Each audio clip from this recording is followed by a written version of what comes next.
Hello all, welcome to Aurora IAS. నేను doctor Srihari Kakarla. వీడియోలోకి వెళ్ళడానికి ముందు ముఖ్యమైనటువంటి సమాచారం. టీజీపీఎస్సీ గ్రూప్ 1 మెయిన్స్కి సంబంధించినటువంటి పర్సనల్ మెంటర్షిప్ అరోరా ఐఎస్ నేతృత్వంలో జరుగుతుంది. ఈ మెంటర్షిప్లో భాగంగా ప్రతిరోజు మీకు ఉదయం ఇంపార్టెంట్ థీమ్స్ని డిస్కస్ చేసి ఈవినింగ్ దానిపైన టెస్ట్ కండక్ట్ చేయడం జరుగుతుంది. దీంతోపాటు వారాంతంలో వీకెండ్ టెస్ట్, గ్రాండ్ టెస్ట్లు కూడా కండక్ట్ చేస్తారు. దీంతోపాటు జియోగ్రఫీ, ఎన్విరాన్మెంటల్ మాడ్యూల్స్ కూడా 100 మార్కులకు సంబంధించినటువంటి మాడ్యూల్స్, అదేవిధంగా జనరల్ ఎస్సే కూడా మాడ్యూల్స్ రూపంలో మనకు అందుబాటులో ఉన్నాయి. ఇవి ఆన్లైన్, ఆఫ్లైన్ రెండింటిలో కూడా లభిస్తాయి. ఇచ్చినటువంటి డిస్క్రిప్షన్ ద్వారా ఆన్లైన్లో కోర్సులు మీరు జాయిన్ అవ్వచ్చు. లేకపోతే 9346265766 ఈ నెంబర్కి ఫోన్ చేయడం ద్వారా సమాచారాన్ని తెలుసుకోవచ్చు. Wish you all the best. Welcome to Aurora IAS academy. This is Venkat, economy faculty. మనం ఈరోజు బడ్జెట్ రకాల గురించి చెప్పుకుందాం. Types of the budgets. జనరల్గా 24-25 బడ్జెట్ ఎస్టిమేషన్ ముందు చెప్పాల్సింది ఇది. కొద్దిగా ఈ పాయింట్ మనం చెప్తాను. చూడండి, బడ్జెట్ రకాలు. బడ్జెట్ రకాలు అంటే టైప్స్ ఆఫ్ ది బడ్జెట్స్ అని అంటాము. Types of budget estimation. So ఇది అసలుకి బడ్జెట్ అంటే బడ్జెట్ ఎస్టిమేషన్ అంటే రాబోయే ఆర్థిక సంవత్సరంలో రాబోయే ఆదాయాలు మరియు వ్యయాలకు సంబంధించిన లిఖితపూర్వక కోశ నివేదికను బడ్జెట్ అని అంటారు. మరి బడ్జెట్ అనే ఇంగ్లీష్ పదము బొగట్టే అని ఫ్రెంచి పదం నుంచి ఏర్పడింది. బొగట్టే అంటే ఫ్రెంచ్లో లెదర్ బ్యాగ్ అని అంటాం. ఫైనాన్స్ మినిస్టర్స్ జనరల్గా మనకి లెజిస్లేటివ్ బాడీస్కి వెళ్ళి బడ్జెట్ స్పీచ్ ఇచ్చే ముందు డాక్యుమెంట్స్ని లెదర్ బ్యాగ్లో క్యారీ చేసేవాళ్ళు. అది ఒక ట్రెడిషన్ అన్నమాట. సో అట్లనే దీన్ని లెదర్ బ్యాగ్ అని అంటారు. ఆ పదం నుంచి వచ్చింది అన్నమాట. ఓకేనండి. మనకి ఇండియాలో బడ్జెట్ ఎస్టిమేషన్ని మొట్టమొదటిసారి బ్రిటిష్ కాలంలో 1860లో ప్రవేశపెట్టారు. జేమ్స్ విల్సన్ అనే వ్యక్తి అన్నమాట. తర్వాత స్వతంత్రం వచ్చిన తర్వాత షణ్ముగ శెట్టి, రిపబ్లిక్ తర్వాతనేమో మనకి జాన్ మథై. అత్యధిక సార్లు బడ్జెట్ ఎస్టిమేషన్ ప్రవేశపెట్టినటువంటి భారతీయుడు ఎవరు అంటే ఇండియన్ అంటే మనకి మొరార్జీ దేశాయ్ అని చెప్తాం. ఆయన 10 times ప్రవేశపెట్టారు. మరి 24-25 బడ్జెట్ ఎస్టిమేషన్ని నిర్మలా సీతారామన్ మనకి 7th time 7వసారి బడ్జెట్ ఎస్టిమేషన్ ప్రవేశపెట్టింది. ఓకేనండి. అయితే ఈ బడ్జెట్ రకాలు అనేది మనకి చాలా ఇంపార్టెంట్. దీంట్లో శూన్య ఆధారిత, చూడండి, శూన్య ఆధారిత బడ్జెట్ అన్నమాట. ఓకేనండి. దీన్నే జీరో బడ్జెట్ అని అంటారు. జీరో బడ్జెట్ అని అంటారు.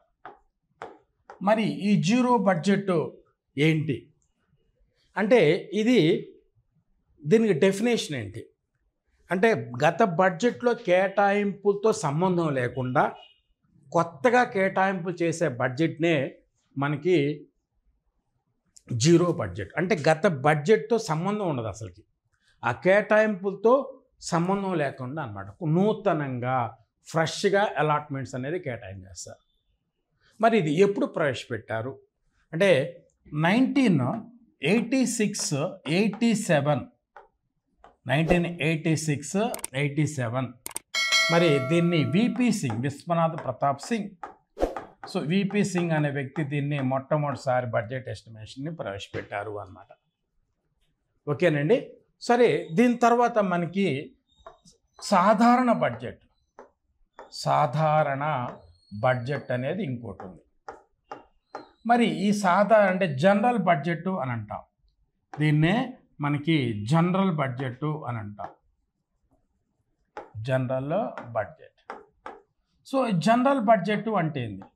సో జనరల్ బడ్జెట్ అంటే గత బడ్జెట్తో సంబంధం ఉంటుంది అన్నమాట. గత బడ్జెట్లో కేటాయింపు అలాట్మెంట్స్ ఉంటాయి కదా, ఆ అలాట్మెంట్ ఆధారంగా ప్రవేశ బడ్జెట్నే మనకి సాధారణ బడ్జెట్ అంటాం. ఎక్కువగా ప్రపంచంలో కానీ భారతదేశంలో కానీ రాష్ట్రాల్లో కానీ యూనియన్ టెరిటరీలో సాధారణ బడ్జెట్నే ఎక్కువగా ప్రవేశపెడుతూ ఉంటారు.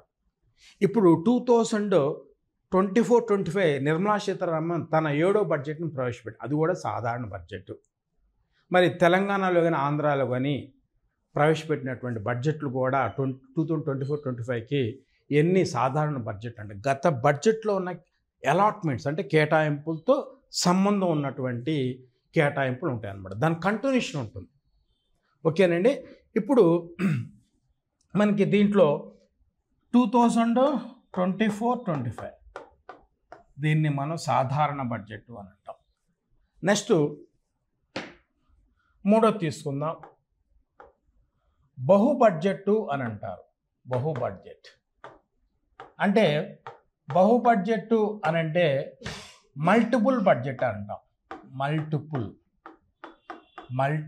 బడ్జెట్ అని అంటాం. సో ఈ మల్టిపుల్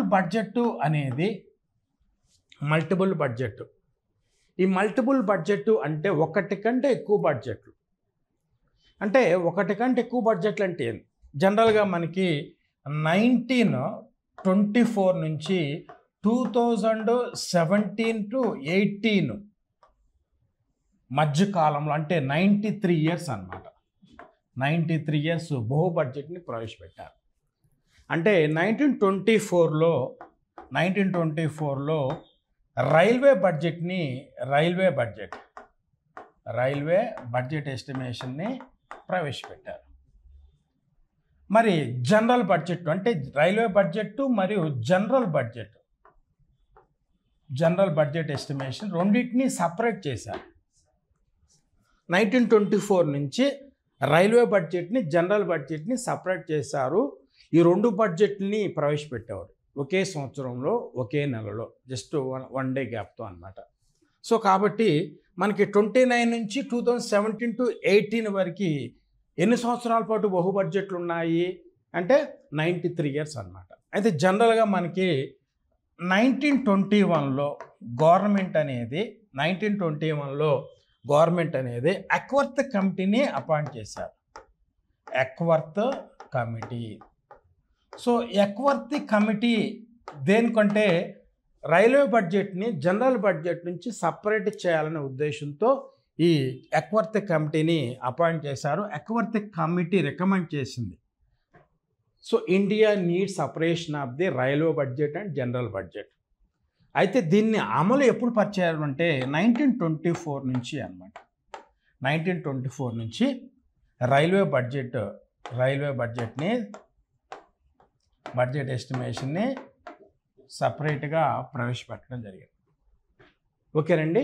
మరి దీని మీద ఎట్లా ఉంటుందంటే ఎక్వర్త్ కమిటీ సూచనల ప్రకారం 1924 నుంచి భారతదేశంలో రైల్వే బడ్జెట్ ఏర్పడింది, అంటే బహు బడ్జెట్ అన్నమాట. ఓకేనండి. అయితే 2017లో 17-18 బడ్జెట్ ఎస్టిమేషన్లో ఈ రైల్వే బడ్జెట్ని రద్దు చేసి జనరల్ బడ్జెట్లో విలీనం చేశారు.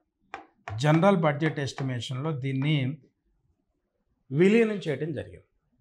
మరి ఏ కమిటీ సూచనల ప్రకారం రైల్వే బడ్జెట్ని జనరల్ బడ్జెట్లో విలీనం చేశారు 2017-18 బడ్జెట్ ఎస్టిమేషన్లో అంటే బిబేక్ దెబ్రాయ్.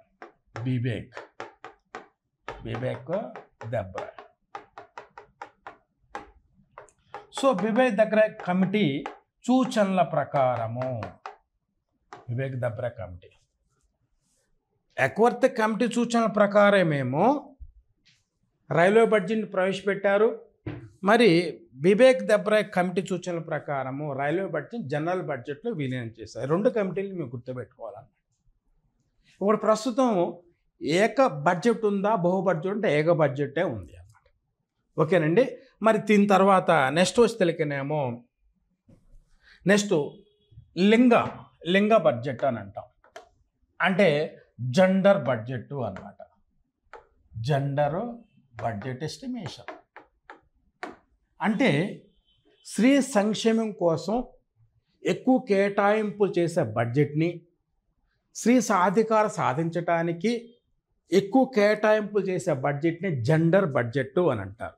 దీన్నే లింగ సంబంధిత బడ్జెట్ లేక లింగ బడ్జెట్ అని అంటారు. మరి దీన్ని ఎప్పుడు ప్రవేశపెట్టారు అంటే 2006-2007 ఈ మధ్య కాలంలో దీన్ని మొట్టమొదటిసారి ప్రవేశపెట్టడం జరిగింది. ఓకేనండి. నెక్స్ట్ బహిరంగ బడ్జెట్.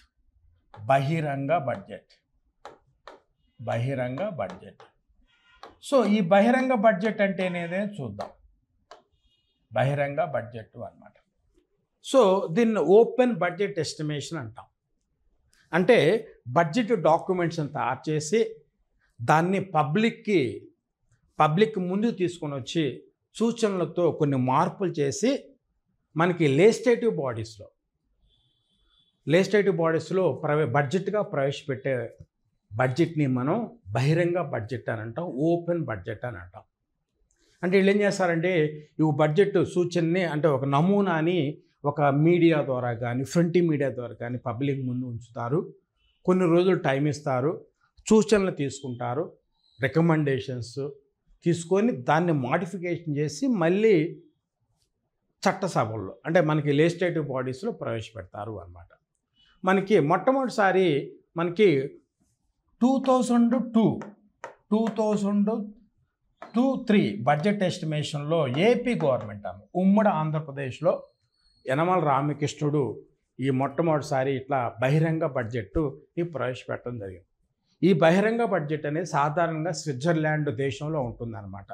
సో ఆ విధానాన్ని ఇక్కడ ప్రవేశపెట్టడం జరిగింది. ఓకేనండి. నెక్స్ట్ కాల పరిమితి గల బడ్జెట్. సో కాల పరిమితి గల బడ్జెట్ అనేది చూద్దాం. నెక్స్ట్ కాల పరిమితి గల బడ్జెట్ ఎస్టిమేషన్ అన్నమాట. దీన్నే టైం పీరియడ్ అని అంటాం.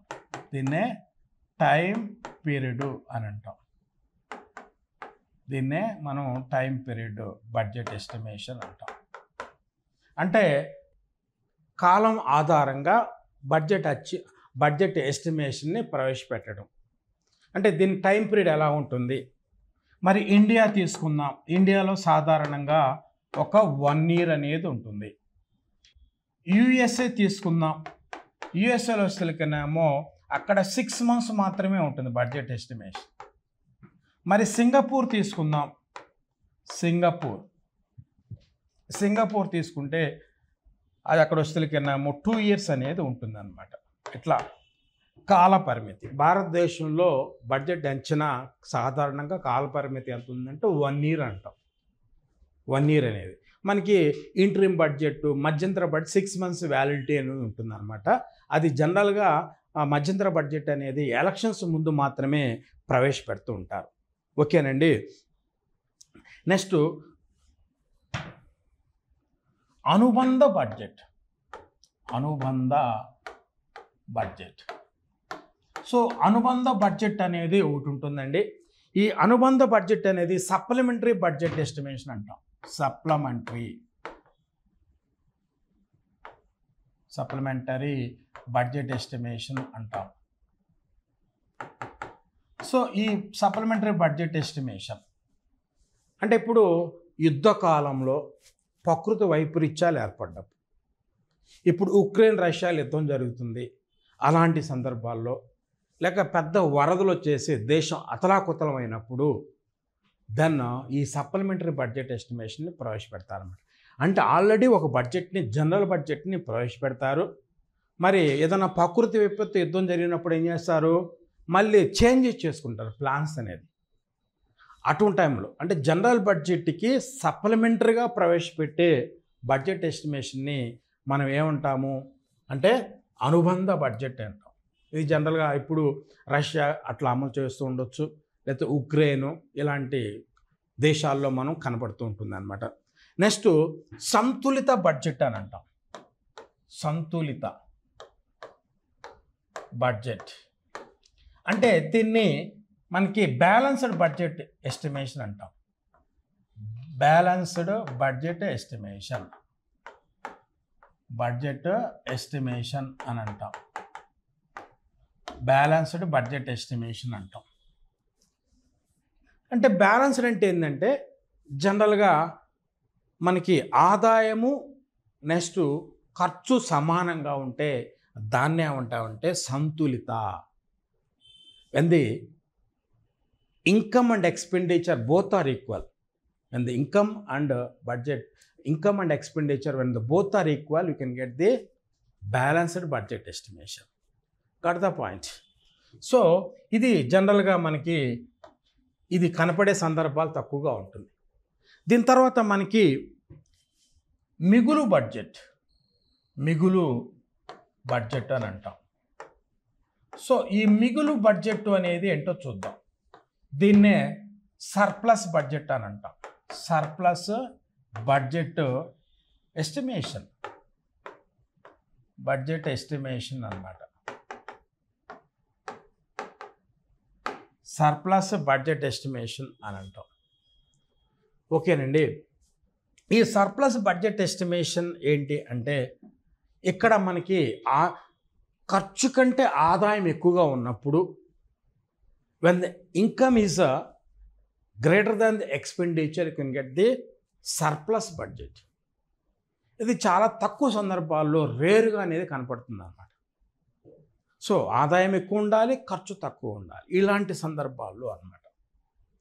నెక్స్ట్ మనకి లోటు బడ్జెట్, లోటు బడ్జెట్ అని అంటాం. దీన్ని డెఫిసిట్ బడ్జెట్ అంటాం. Deficit budget estimation, budget estimation అని అంటాం. డెఫిసిట్ బడ్జెట్ ఎస్టిమేషన్ అని అంటాం. అనుబంధ బడ్జెట్, సంతులిత మిగులు. లోటు బడ్జెట్ అని అంటే దీనికి డెఫిసిట్ బడ్జెట్ ఎస్టిమేషన్ అంటాము.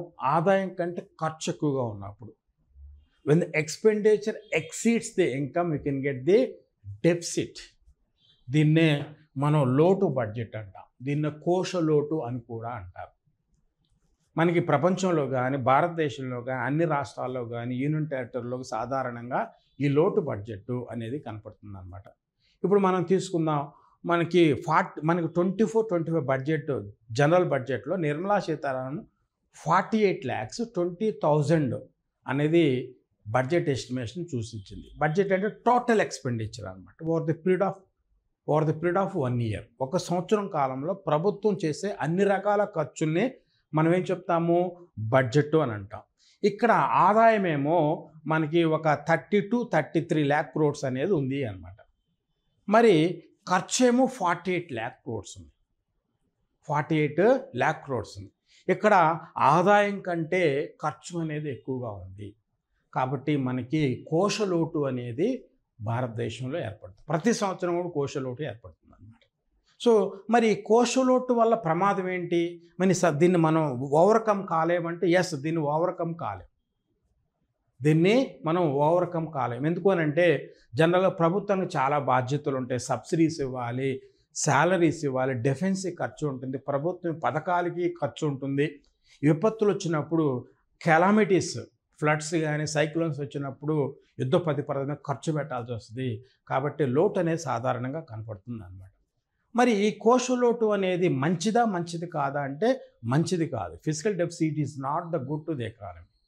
ఎందుకు గుడ్ కాదు అని అంటే ఇక్కడ మనకి అప్పు చేయాల్సి వస్తుంది. వచ్చేది ఆదాయం తక్కువ, ఖర్చు ఎక్కువ. ప్రతి సంవత్సరం కూడా మనకి రుణాలు సేకరణ అనేది చేయాలి. అంటే రుణాలు, బారోయింగ్ ద లోన్స్ అనమాట. స్వదేశీ విదేశీ రుణాలు ఎక్కువగా సేకరించాల్సి వస్తుంది. సో కాబట్టి మనకి రుణాలు ఎక్కువ అవుతూ ఉంటే వడ్డీ చెల్లింపులు ఎక్కువగా ఉంటాయి. ఇట్లా ప్రపంచ దేశాలు కానీ భారతదేశంలో కోశలోటు ఎక్కువగా ఉండటం వల్ల బారోయింగ్ ద లోన్స్ అనేది భారం అయిపోతుంది అన్నమాట. భారం అయిపోతుంది. ఎందుకంటే మనకి ఈ సంవత్సరం 24-25 బడ్జెట్ ఎస్టిమేషన్లో ఖర్చు మొత్తం 48,20,000 అయితే మనకి 20,000 crores అయితే దీంట్లో 20% అనేది వడ్డీ చెల్లింపులకి వెళ్ళిపోతుంది. అవుట్ ఆఫ్ 48 lakh crores-లో 20% అనేది వడ్డీ చెల్లింపులకి వెళ్ళిపోతుంది. సో దీనికి వేరే మార్గం లేదు. ప్రభుత్వం ఆదాయాన్ని పెంచుకోవాలి, ఖర్చు తగ్గించుకుంటే దీనికి పరిష్కార మార్గం. ఓకేనండి, మనకి ఈ విధంగా బడ్జెట్ అంచనాలని మనం డిస్కస్ చేసుకున్నాము. సో తర్వాత 24-25 బడ్జెట్ అంచనాన్ని కూడా మనం డిస్కస్ చేసాము. నెక్స్ట్ కొత్త చాప్టర్ వచ్చేసరికేనేమో జాతీయ ఆదాయం. చూడండి, జాతీయ ఆదాయము దీన్ని నేషనల్ ఇన్కమ్ అని అంటాం. నేషనల్ ఇన్కమ్ అని చూడండి, ఇది చాలా ఇంపార్టెంట్ చాప్టర్. ఇది చాలా ఇంపార్టెంట్ చాప్టర్. సో దీని నుంచి మనకి ఎక్కువ మార్కులు రావడానికి అవకాశం ఉంటుంది. జాతీయ ఆదాయములో 5 సబ్ టాపిక్స్ ఉంటాయి మనకి. అంటే ఎన్ని సబ్ టాపిక్స్ ఉంటాయండి దీంట్లో అంటే 5 సబ్ టాపిక్స్ ఉంటాయి. ఒకటి జాతీయ ఆదాయం, జాతీయ ఆదాయము, భావనలు అన్నమాట, భావనలు. దీన్ని మనం concepts of the national income అని అంటాము. Concepts of the national income అంటే భావన అంటే కొలతలు అని అర్థం అన్నమాట. సరే, ఒక్కొక్క దాన్ని మనం వివరంగా చెప్పుకుంటాం. ముందు ఈ మొత్తం ఎన్ని సబ్ టాపిక్స్ ఉండేనో చూద్దాము. జాతీయ ఆదాయం, మదింపు పద్ధతులు, మదింపు పద్ధతులు అన్నమాట. సో దీన్ని methods of calculation of, methods of calculation of national income అని అంటాం. నెక్స్ట్ మూడో సబ్ టాపిక్ ఏంటి? జాతీయ ఆదాయము, ప్రవాహ చక్రాలు, ప్రవాహ చక్రాలు. సో మనకి దీన్ని circular flow of the national income అని అంటాం. Circular flow of national income అని అంటాం. సో కాబట్టి ఇది మూడో సబ్ టాపిక్. మరి నాలుగో సబ్ టాపిక్ ఏంటనేది చూద్దాం.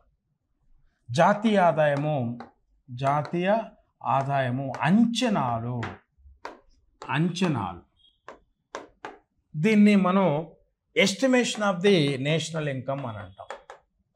Estimation of national income. ఓకేనండి. మరి ఐదోది ఏంటనేది చూద్దాం.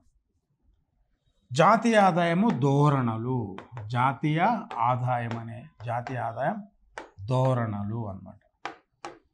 దీన్నే trends of the national income అని అంటాం. ట్రెండ్స్ ఆఫ్ నేషనల్ ఇన్కమ్ అని అంటాం. సో ఇట్లా మనకి ఎన్ని సబ్ టాపిక్స్ ఉన్నాయి అని అంటే 5 సబ్ టాపిక్స్ ఉన్నాయి. వీటిలో మొదట 3 వచ్చేసరికేనేమో కాన్సెప్ట్స్ కిందకు వస్తాయి. కాన్సెప్ట్స్ అంటే దీంట్లో డేటా అనేదానికంటే వివరణ అనేది ఎక్కువగా ఉంటుంది, లాజిక్ ఎక్కువ ఉంటుంది. మరి లాస్ట్ 2 వచ్చేసరికేనేమో ఇక్కడ డేటా అనేది మనకి కనపడుతుంది. అంటే మెయిన్ జాతీయ ఆదాయం ధోరణులు ఉన్నాయి కదండి. ఇక్కడ ఎకనామిక్ సర్వే అన్నమాట. మనకి 23-24 ఎకనామిక్ సర్వే అవైలబిలిటీ ఉంది. బడ్జెట్కు ముందు సంవత్సరాన్ని ఆర్థిక సంవత్సరం అంటాం. ఉదాహరణకి ఇప్పుడు 2024 బడ్జెట్ ఎస్టిమేషన్ ప్రవేశపెట్టారు. దానికి ముందు ఉన్న సంవత్సరం 23-24 అంటే గడిచిన ప్రస్తుతానికి ఈ టైంకి గడిచిన సంవత్సరాన్ని ఆర్థిక సంవత్సరం. మరి ఇప్పుడు 2024లో మన గడిచిన సంవత్సరం ఏంటంటే 23-24 అంటే 2023 ఏప్రిల్ 1 2024 మార్చి 31 మధ్యకాలం అన్నమాట. సో దానికి సంబంధించిన డేటా అనేది ఇక్కడ ఉంటుంది అన్నమాట. సో ఎనివే మనకి సబ్ టాపిక్స్ అనేది ఈ 5 సబ్ టాపిక్స్ ఉన్నాయి. ఒక్కొక్క దాని గురించి ప్రిసైజ్గా మనకు 1 మినిట్ డిస్కస్ చేసి తర్వాత ఒక్కొక్క సబ్ టాపిక్ తీసుకొని వివరంగా డిస్కస్ చేద్దాం. ఎందుకు ప్రిసైజ్ ఇన్ఫర్మేషన్ అని అంటే బిగినింగ్లోనే మనకి ఆ సబ్ టాపిక్స్ మీద కొంత సమాచారం ఉంటే మనకి ఆ సబ్ టాపిక్స్ చెప్తున్నప్పుడు చాలా ఈజీగా లింకప్ చేసుకోవడానికి అవకాశం ఉంటుంది. ఏది ఫస్ట్ సబ్ టాపిక్, సెకండ్ది ఏంటనేది తెలుస్తుంది అన్నమాట. ఇప్పుడు మనకి తీసుకుంటే చూద్దాం. ఫస్ట్ వచ్చేసరికేనేమో జాతీయ ఆదాయం భావనలు అన్నమాట. దీన్నే మనం ఏమంటున్నాము? Concepts of the national income అని అంటాం. Concepts of the national income అని అంటాం. చూడండి, భావన అంటే కాన్సెప్ట్స్, భావనలు అంటే కాన్సెప్ట్స్. ఇక్కడ మనకి చూడండి, ఆర్థిక వ్యవస్థ అంటే వస్తువులు సేవల ఉత్పత్తిని ఆర్థిక వ్యవస్థ అంటాం. Production of the goods and services is known as economy. Example Indian economy అన్నాం అనుకోండి, భారతదేశంలో తయారైన వస్తువుల ఉత్పత్తిని భారత ఆర్థిక వ్యవస్థ అంటాం. The goods and services which are produced at India is known as the Indian economy అని అంటాం. అంటే ఆర్థిక వ్యవస్థలే ఉంటాయి, వస్తువులు సేవల ఉత్పత్తి ఉంటాయి. మరి ఒక దేశ ఆర్థిక వ్యవస్థని దేంట్లో కొలుస్తారు అని అంటే జీడిపిలో కొలుస్తారు. ఇప్పుడు చూడండి, మనకి నీరు ఉంది, వాటర్ని లీటర్లో కొలుస్తాం. We measure the water in the form of the litres. మనకి వెయిట్ తీసుకుందాం, ఘన పదార్థం, దాన్ని కేజీల్లో కౌంట్ చేస్తాం. అట్టనే ఆర్థిక వ్యవస్థని భావంలో కొలుస్తారు. అంటే కాన్సెప్ట్లో కొలుస్తారు. ఇప్పుడు మనకి ఒక దేశ ఆర్థిక వ్యవస్థని దేంట్లో కొలుస్తాము? ప్రధానంగా అంటే జీడిపిలో కొలుస్తాము.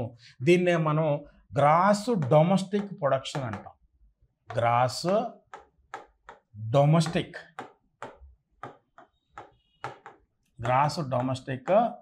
ప్రొడక్షన్ అని అంటాము. స్థూల దేశీయ ఉత్పత్తి అని అంటామండి. స్థూల దేశీయ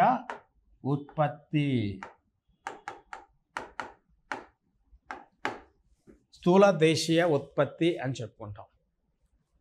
ఇప్పుడు మన భారత ఆర్థిక వ్యవస్థను దేంతో కొలుస్తాం? బేసికలీ జీడిపితో కొలుస్తాం. జీడిపి ఇప్పుడు ఎంత ఉంది అని అంటే 23-24 ఎకనామిక్ సర్వే ప్రకారము, ప్రస్తుతం ఎకనామిక్ సర్వే ప్రకారం 295 lakh crores ఉంది అన్నమాట.